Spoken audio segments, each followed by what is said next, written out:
Hayır. Amına kodum çocuk. Şşş. Akıl ol. Hayır. Amına kodum çocuk. Hayır.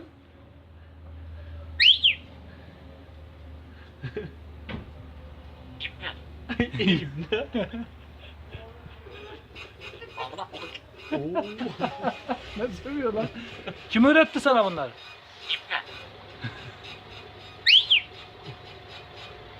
Sanki kafanı sen çek. Seni sikerim ha.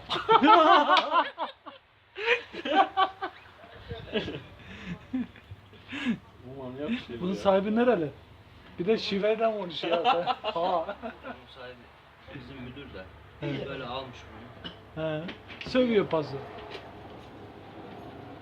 Şşş. Hayır. Hayır. Hayır.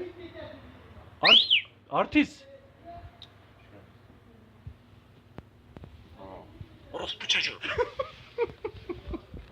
Geri zekalı. Cici kuş. Cici kuş. Amına kodum çocuk. İbne.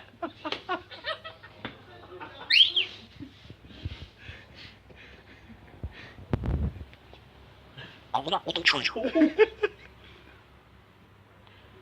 Artist. Light.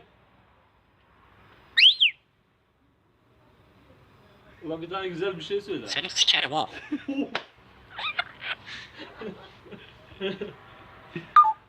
Bazen bir gülüyor, hakır hakır. Aa. Ha ha. Orospu çocuğu. Ve gerçekten hani şans Manyak. kameraya değse Seni bu sikerim kadar ha. fazla küfür etmiyor. Biraz zat. Oğlum bir sürü küfür ettim sana. Biraz zat kamerayı. Şşş.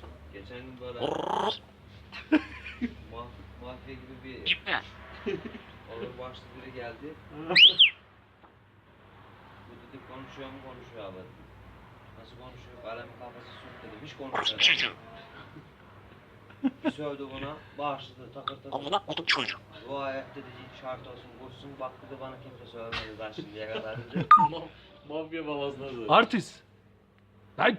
Öyle. Kabul Seni edildi. sikerim ha. O zaman zaptı oğlum. Bunun sağa solu belli olmaz. Dediklerini yapar şimdi.